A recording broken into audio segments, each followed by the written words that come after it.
Olá a todos.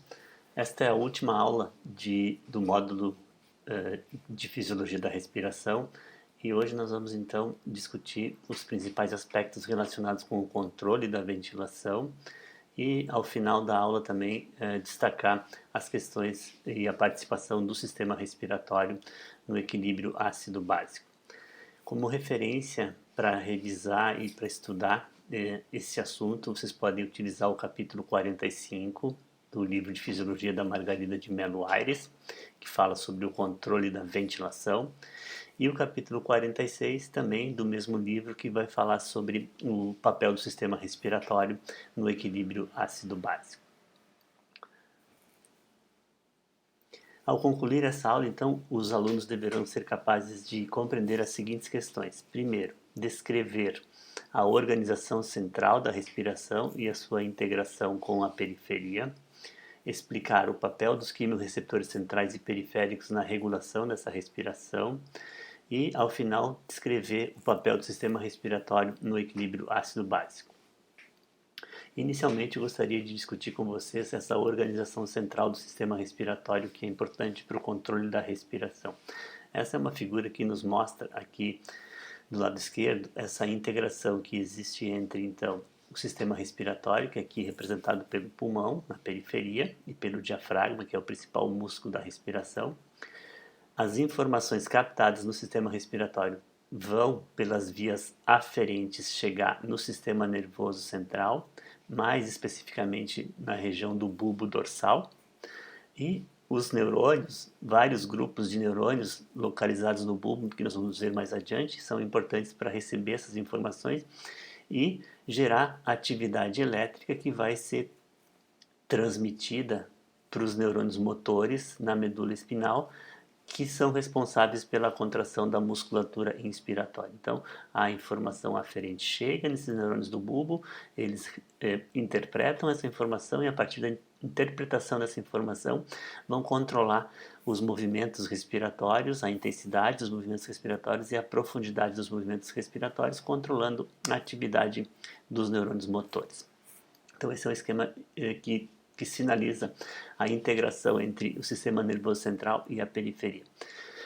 Aqui mais à direita, na parte de cima, nós podemos ver então de novo aqui embaixo a representação do sistema respiratório. Como eu comentei, existem aferências que chegam no sistema nervoso central através dos mecanorreceptores localizados no diafragma, como por exemplo o órgão tendinoso de Golgi e o fuso muscular. Também informações aferentes chegam no sistema nervoso central, oriundas da periferia, onde nós temos mecanismos que detectam a pressão parcial de oxigênio, a pressão parcial de CO2 e o pH, e esses mecanismos então formam o que a gente chama de quimiorrecepção, que também gera informações que vão ser transmitidas para o sistema nervoso central no mecanismo de aferência.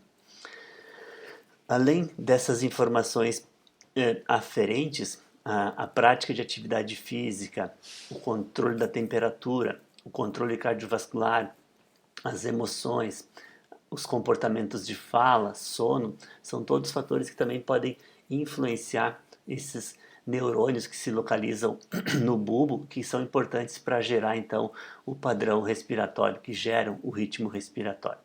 A partir da atividade desses neurônios aqui, que geram esse ritmo respiratório, então, eles vão influenciar, como a gente já comentou, os neurônios motores da medula espinhal, e esses vão comandar a atividade dos músculos que são responsáveis pela inspiração e pela expiração.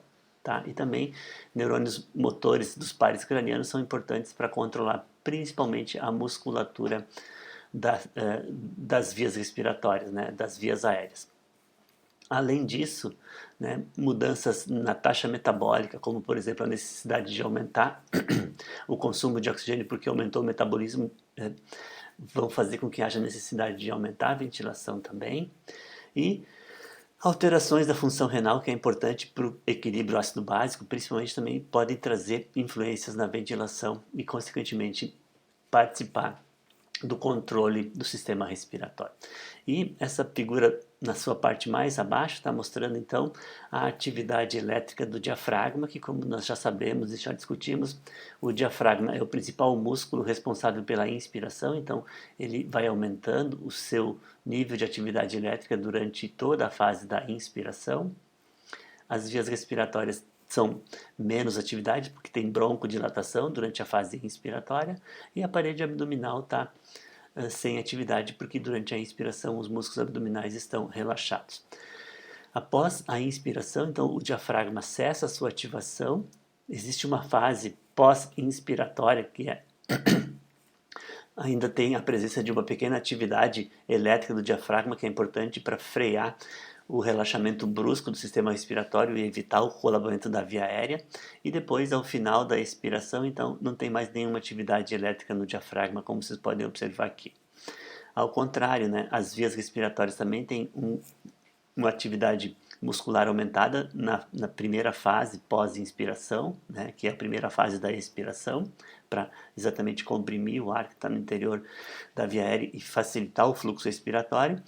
E aqui vocês podem ver que na fase expiratória geralmente é passiva, os músculos expiratórios não precisam se contrair, a não ser que nós tenhamos a necessidade de aumentar o volume de ar corrente. Aí, nessa parte final, está mostrando a atividade elétrica da musculatura expiratória, que são os músculos abdominais, e que são importantes daí para aumentar a atividade elétrica durante a fase expiratória e aumentar o volume de ar corrente quando a necessidade de aumentar a captação de oxigênio ou de aumentar a eliminação de CO2, como por exemplo no exercício. Então essa é a figura que demonstra esquematicamente a integração entre os componentes periféricos e os componentes centrais que são importantes no controle da ventilação.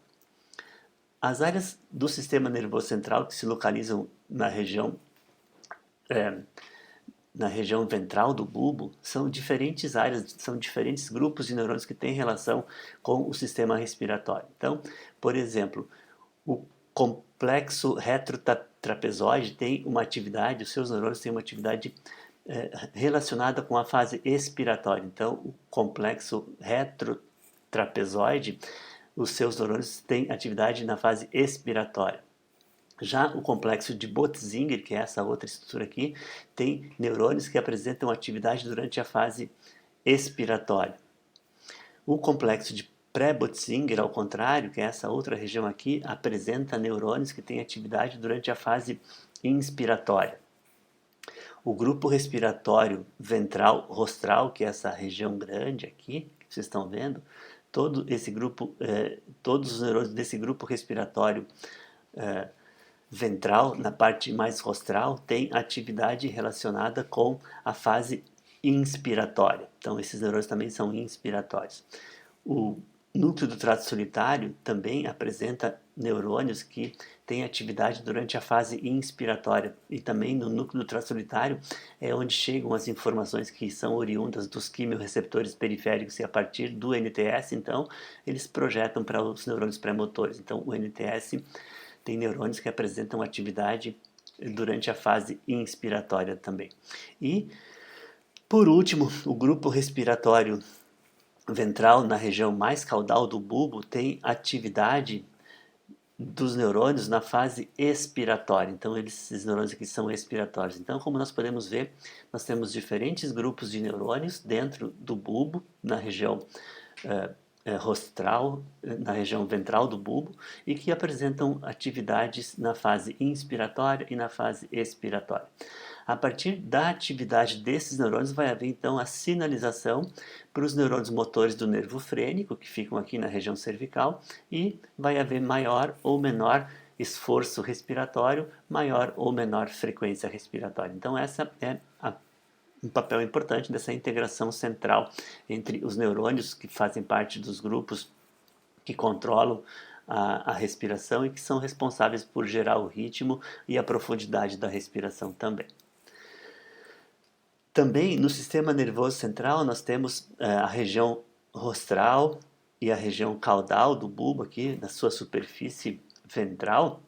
Nós temos neurônios que têm um papel importante, que eles são considerados quimiorreceptores, ou seja, eles detectam as modificações na composição do líquor que permeia essa região do bulbo aqui. Então, tanto na região rostral quanto na região caudal, nós temos vários neurônios que têm esse papel de detectar a composição do líquor, e por isso eles são chamados de quimiorreceptores.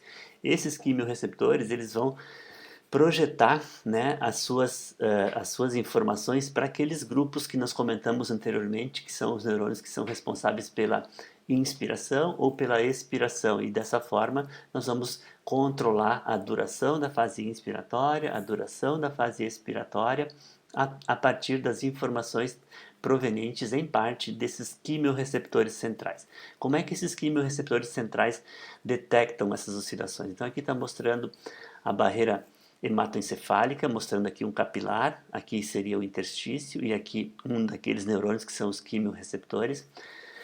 O hidrogênio não tem livre passagem na barreira hematoencefálica, nem o bicarbonato, então eles não detectam diretamente a concentração do hidrogênio ou do bicarbonato, mas o CO2, o dióxido de carbono, tem livre passagem na barreira hematoencefálica, então ele passa a barreira hematoencefálica e vai aumentar ou diminuir, dependendo da concentração de CO2 do sangue arterial, a concentração de CO2 do líquor do interstício aqui. Quanto maior for a PCO2 desse interstício, maior vai ser o estímulo, então, que esses quimiorreceptores vão receber, e maior vai ser a atividade deles e a influência deles sobre, principalmente, os neurônios que são responsáveis pela inspiração, como nós falamos anteriormente. Então, o quimiorreceptor central tem como característica principal ser sensível à pressão parcial de CO2, e é a PCO2 que vai aumentar ou diminuir a atividade desses quimiorreceptores centrais, tá bom? E esses quimiorreceptores centrais, como a gente comentou, eles vão projetar as informações para aqueles outros neurônios que ficam também localizados no bulbo e que são os neurônios pré-motores e que vão influenciar a duração, o início da inspiração, a duração, o início da expiração. Por isso que nós temos então neurônios que são considerados inspiratórios e neurônios que são considerados expiratórios, tá certo? Além dos quimiorreceptores centrais, nós também temos a participação no controle da respiração dos quimiorreceptores periféricos. Então, essa ilustração aqui mostra a bifurcação da artéria carótida, que fica aqui na região cervical, que é onde ficam localizados os quimiorreceptores periféricos. Então, nós temos o seio carotídeo aqui, que fica exatamente na bifurcação da carótida comum em carótida externa e carótida interna. Essa estrutura, então, apresenta o que a gente chama de seio carotídeo. No seio carotídeo, então, estão os quimiorreceptores, que é essa estrutura que está aumentada aqui ao lado. Esses quimiorreceptores, eles têm dois tipos de células na sua composição. Tem células de sustentação, que são as células do tipo 1, do tipo 2, desculpem, e tem células que são os quimiorreceptores, ou células do tipo 1, que são as células que identificam, né, as modificações na composição do sangue e informam o sistema nervoso central através das aferências que saem dessas células do tipo 1, que são as células sensíveis, e vão, através do nono par craniano, chegar lá no núcleo do traço solitário, que é quem recebe essas informações oriundas dos quimiorreceptores periféricos. Diferentemente dos quimiorreceptores centrais, que são sensíveis à pressão parcial de CO2, os quimiorreceptores periféricos são sensíveis principalmente à pressão parcial de oxigênio, ou seja, a diminuição da pressão parcial de oxigênio do sangue arterial que está irrigando essa estrutura aqui. Como vocês podem ver, ela é muito próxima do coração, ela é altamente vascularizada, tá? Então, quedas na pressão parcial de oxigênio, como hipoxemia, são o principal fator que estimula estas células do tipo 1, que são as células receptoras do sinal do quimiorreceptor. Secundariamente, também, o aumento da PCO2 e a queda no pH, que são conjuntos, podem também gerar um aumento na concentração de hidrogênio no meio intracelular, e esse hidrogênio também, esse aumento da concentração de hidrogênio com queda no pH, ser um fator que estimula o quimiorreceptor periférico. Mas principalmente é a queda do oxigênio. E aqui nesse esquema mais abaixo está mostrando então que em situações de hipoxemia com queda de oxigênio, nós vamos ter a ativação de um segundo mensageiro, que é uma proteína G do tipo Q, e esse segundo mensageiro vai basicamente aumentar a produção do AMP cíclico, que é o segundo mensageiro.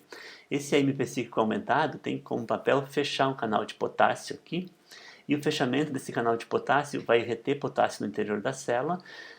Essa retenção de potássio aumenta o potencial de ação, né, do interior celular, que faz com que abra um canal de cálcio aqui. A abertura desse canal de cálcio, então, é responsável pela migração das vesículas que contêm o neurotransmissor ou os neurotransmissores. Essa vesícula se funde com a parede da célula, com a membrana da célula, e libera o neurotransmissor, que vai se ligar, então, naquela célula nervosa que vai ser responsável por levar a informação do quimiorreceptor para o sistema nervoso central. Então vai gerar um potencial de ação aqui, esse potencial de ação vai ser conduzido por essa aferência, que é o nervo glossofaringeu, e vai chegar lá no núcleo do trato solitário e vai controlar, por sua vez, a atividade daqueles neurônios que fazem parte dos grupos respiratórios ventral e dorsal, que podem ser inspiratórios ou expiratórios. Então, dessa forma, queda de oxigênio aumenta o número de potenciais de ação, ou o aumento do hidrogênio também aumenta o número de potenciais de ação,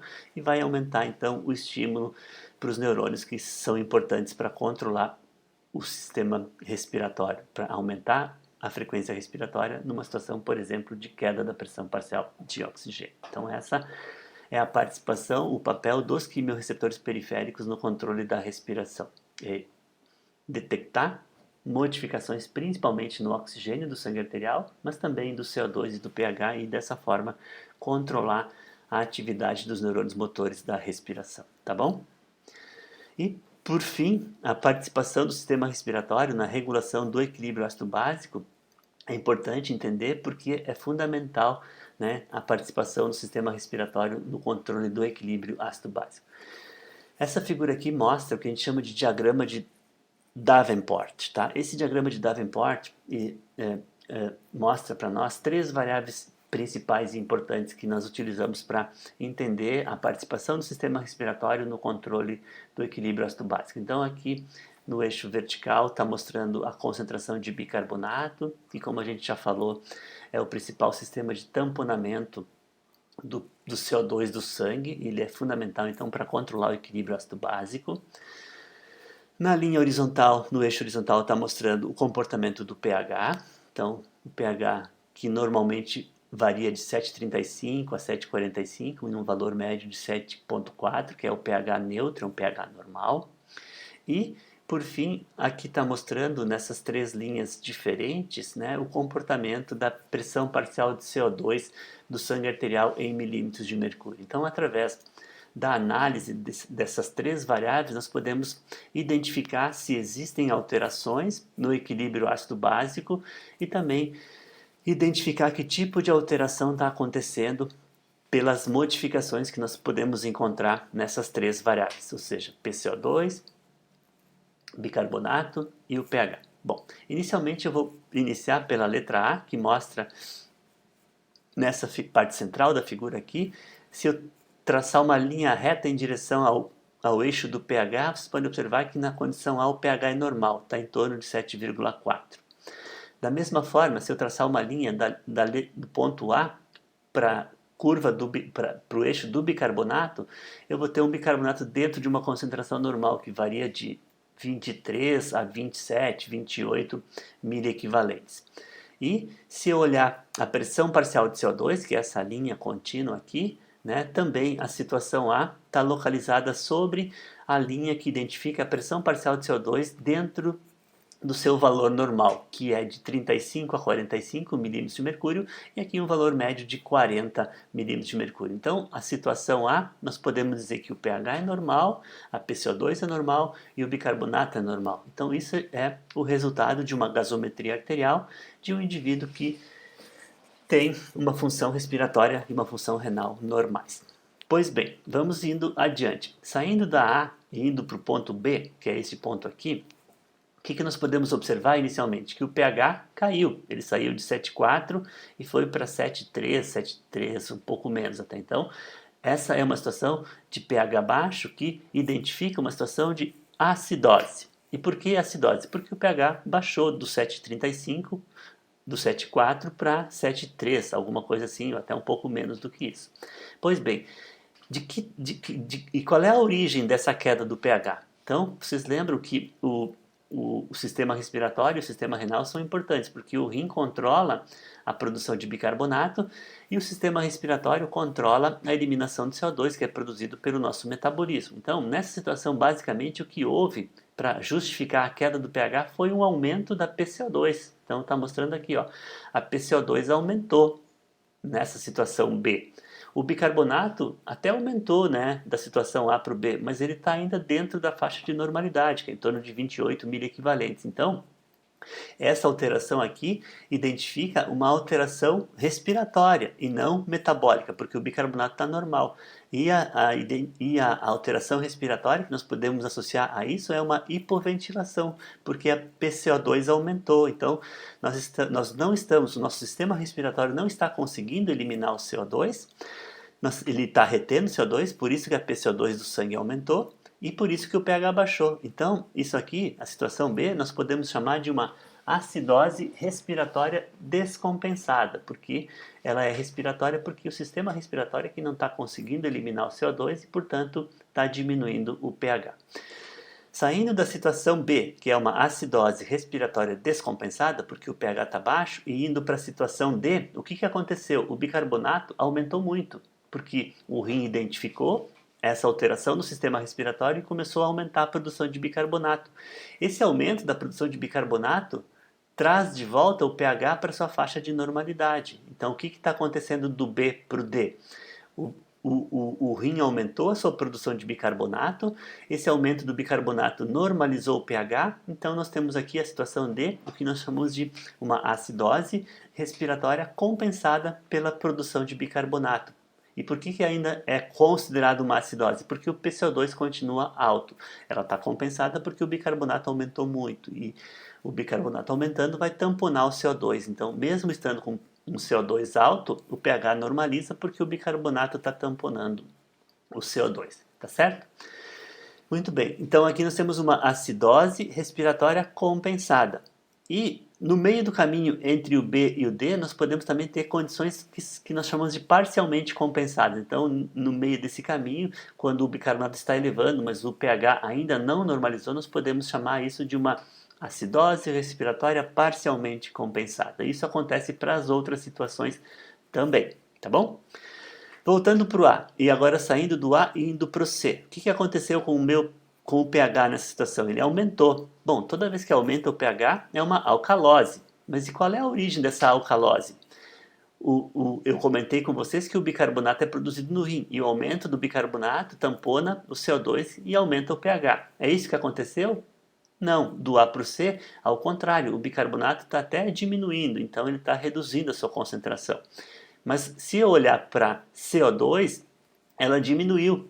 Então a PCO2 diminuiu. Então o ponto C é uma alcalose respiratória descompensada. Isso acontece em situações de hiperventilação, por exemplo, onde eu aumento a eliminação do CO2, diminuo a PCO2 e isso aumenta o pH. E esse aumento do pH gera então uma alcalose que é produzida ou provocada pela alteração do sistema respiratório, como por exemplo na hiperventilação.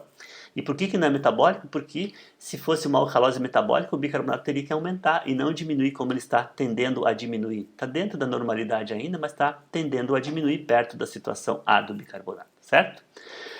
Saindo do C e indo para o F, o que aconteceu com o pH? De novo, normalizou. Então, na situação F, nós temos uma uma alcalose respiratória compensada, porque o pH voltou para sua faixa normal, que é 7,4, o valor médio. E quem que foi o responsável pela compensação? A queda no bicarbonato. Então o rim identificou que o pH está alto, ele diminuiu a produção de bicarbonato e o bicarbonato caiu. Se o bicarbonato caiu, ele está tamponando menos o CO2 e o pH volta para o seu valor normal, volta a diminuir, porque o CO2 está tendo um efeito importante na produção de hidrogênio que vai determinar então o valor do pH. Então, a letra F é uma alcalose respiratória compensada pelo bicarbonato ou pela redução da concentração de bicarbonato, tá certo? E também entre o ponto C e o ponto F nós podemos ter alcaloses respiratórias parcialmente compensadas conforme o bicarbonato for reduzindo e o pH também for reduzindo, tá bom? Então nós vimos a alcalose respiratória e a acidose respiratória. Agora vamos ver as metabólicas. Então, saindo do A e indo para a letra E, o que vocês estão observando com o pH? Aumentou também, né? Então, quando aumenta o pH, nós temos uma situação de alcalose. Mas o pH aumentou, por quê? Porque o CO2 aumentou? Não. O ponto E fica sobre a faixa normal da PCO2, que é de 40. Então, a alcalose está sendo produzida aqui porque o bicarbonato aumentou aqui. Então, olhe lá como aumenta o bicarbonato, fazendo com que haja a elevação do pH. Esse aumento do bicarbonato, então, vai gerar uma situação que a gente chama de alcalose metabólica, porque a alcalose foi produzida pelo aumento da concentração de bicarbonato num distúrbio, né, chamado então de alcalose metabólica descompensada na letra E. E se eu sair do E e ir em direção ao D, de novo, eu vejo que o pH normalizou para cá. E o pH normalizou nessa situação aqui, compensando a alcalose metabólica, porque o sistema respiratório foi inibido pela elevação do pH e a inibição do sistema respiratório faz com que haja hipoventilação. E quando tem hipoventilação, eu começo a reter CO2 e eu aumento da pressão parcial de CO2. Esse aumento da pressão parcial de CO2 é o papel, então, do sistema respiratório para compensar uma alcalose metabólica. Então, aqui nós temos na letra D de novo, né, saindo da letra E e indo para a letra D, uma alcalose metabólica que é compensada pelo sistema respiratório que tem capacidade ou tem potencial função de aumentar o CO2 porque ele hipoventila. Então retém CO2, faz hipoventilação e diminui o pH. Então, controlando a alcalose metabólica que foi produzida pela elevação do bicarbonato. Em que situação isso é comum acontecer? Geralmente isso acontece em episódios de vômito muito intensos, quando nós perdemos muito suco gástrico, por exemplo, que tem muito hidrogênio e que tem um pH muito baixo. Então, nessa situação, momentaneamente pode haver um desequilíbrio, um aumento da relação do bicarbonato, e isso eleva o pH. Então, o vômito é comumente associado com o desenvolvimento de alcalose metabólica. Voltando para a letra A e indo agora para a letra G, né, para o ponto G que está aqui, nessa situação, então o que aconteceu de novo com o pH? Caiu, ou seja, acidose. Está acontecendo aqui uma acidose, saindo da letra A e indo para a letra G.